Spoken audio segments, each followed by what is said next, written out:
Hello, welcome to VMC. I'm Dr. M. Today we are going to address a topic that I've been asked to cover a few times. We are going to talk about the person who's calling themselves the dog daddy. Join me, you'll learn something today. Augusto is based out of Los Angeles, offers both class and individual sessions. These cost $400 and $1,500 US respectively. Very fascinating that there are no refunds. He also offers a 5-day course where you can pay $5,000 in order to have a chance to possibly become a trainer under him. It's a little bit fuzzy about what this actually means. He is saying that he might choose to contact you and maybe offer you the chance to become one of his trainers if you take this course. Something that I hadn't heard about before I started looking into him is that there are places on Reddit and Facebook where people have been warning about him for years. This is because he also has a history of very poorly breeding German Shepherd dogs. He also has been claiming that he trains service dogs and certifies them. Now we know this is not true because there is no certification for a service dog in the United States. As a veterinarian, seeing people pass off dogs as service dogs when they are not actually one is exceptionally infuriating. It should also be noted that Augusto is trying to bring his techniques on the road and that he's been trying to travel to other countries. Countries like Australia have actually denied him access, and there have been petitions for a number of the places where he's tried to go to saying that we do not want him here because of how harmful his techniques are. So what exactly is Augusto doing? Well, it's the same old punishment-based abusive techniques that we have seen in the past. This time it's packaged slightly differently. Augusto seems to do more choking and hanging of dogs, but it's the same principles of flooding and forcing the animal to the point where they just shut down. This is not an acceptable way to approach behavior modification.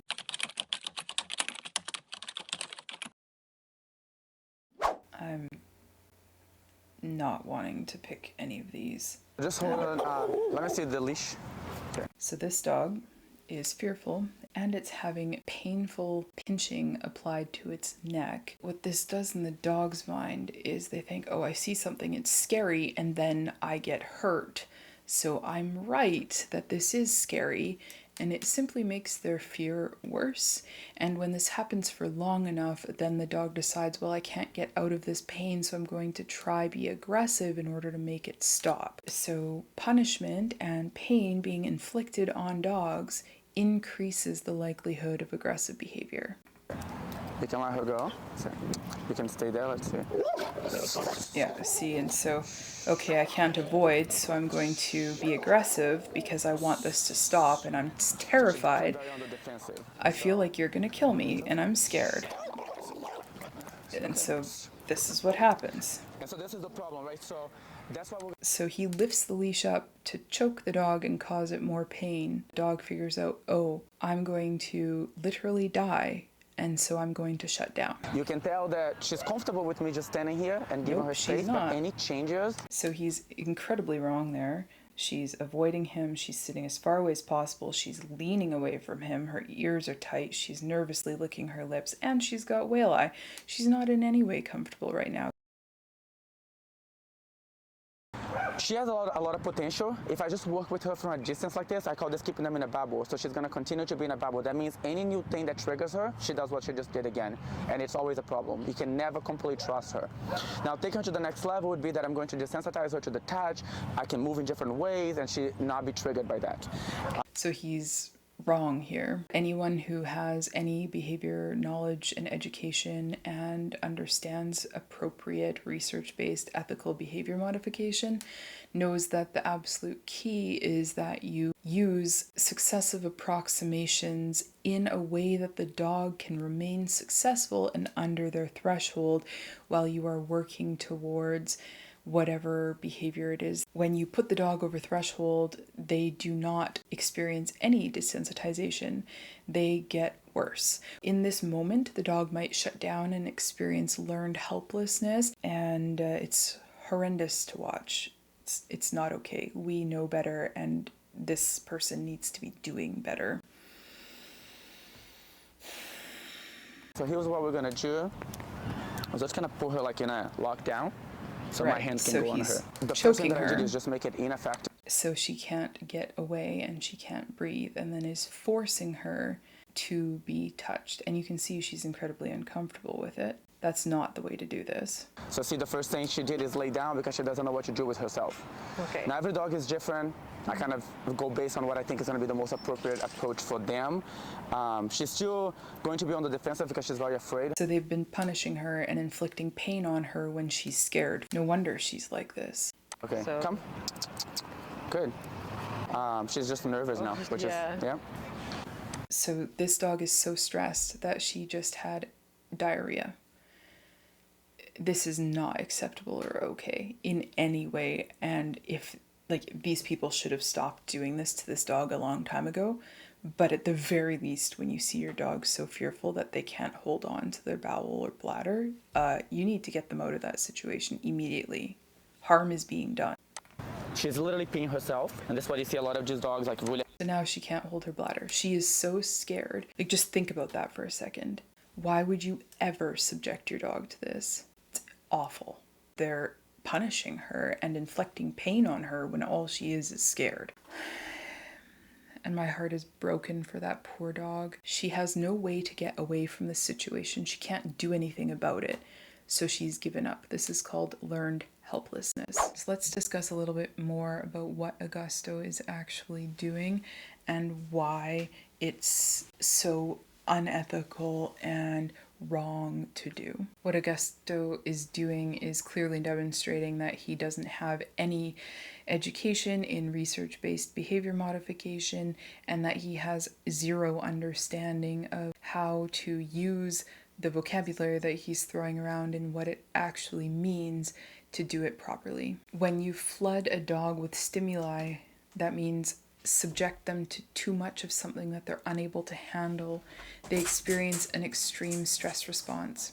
They might look like they have been miraculously cured, but what's actually happened is that they are shut down. And that shutdown is caused by overwhelming, unrelenting stress. Flooding does not address any of the root causes of why the dog is behaving that way. And what tends to happen is if you subject a dog to flooding and they shut down, you get kind of this ticking time bomb sort of an effect where the dog is holding it in, holding it in, holding it in, holding it in, and eventually they feel so backed into a corner and that they have no other option that they will explode with even more aggressive and worse behaviors. Obviously, this is incredibly problematic. The welfare of the dog suffers immensely. The risk of harming their throat. We also know that chronic stress and fear are incredibly harmful for the well-being of an animal. This is also harmful for the people and dangerous because punishment increases the likelihood of the animal doing aggressive behaviors in the future.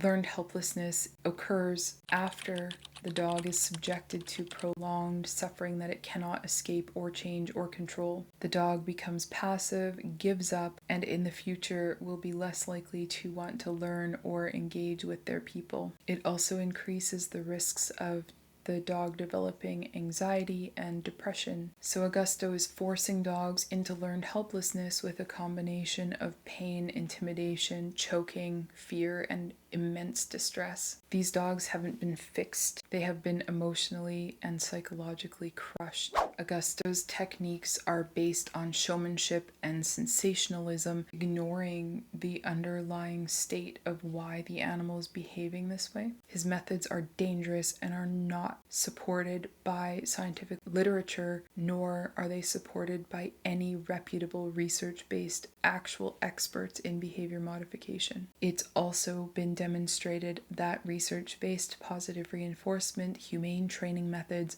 are faster, more successful, and are infinitely better for the animal welfare, meaning that every professional organization who has actual behavior experts are absolutely advocating for positive reinforcement. The American College of Veterinary Behaviorists put out a statement about Augusto Deoliveira, published in September of 2023. The methods that this trainer are promoting are outdated and inhumane. They can cause significant physical and emotional harm to the animal and place the handler at significant risk. Research shows training methods that cause fear, physiologic stress, and pain are associated with physical and emotional injury to the dog and future aggression to the owner. They are no more effective than positive reinforcement methods. They are dangerous and inhumane. With all of this in mind, we strongly condemn the training methods promoted in the videos. The veterinary behaviorists go on to say they are incredibly concerned that people will see these methods on social media and then attempt to recreate them at home. They are recommending owners work with trainers who use scientifically up-to-date and proving training methods that do not cause pain or fear. Know that a quick fix for any major problem is nothing more than wishful thinking. Positive reinforcement training may need expertise and time, but you will achieve lasting changes, and severe behavior problems can be successfully treated in any breed using positive reinforcement without the use of these outdated, aversive, and painful methods. They are correct in everything, and they are the experts here. These methods that Augusto is using aren't just a point of controversy, they are flat out denounced by the scientific community, veterinary behaviorists, and trainers who use ethical and research-based behavior modification techniques. Effective dog training is never a spectacle, and this thoughtful, methodical approach is backed by decades of research. In order to help you make ethical, informed choices on how you approach behavior modification for your pets, I will link a wonderful blog below that discusses what sort of certifications you should be looking for when trying to find a dog trainer.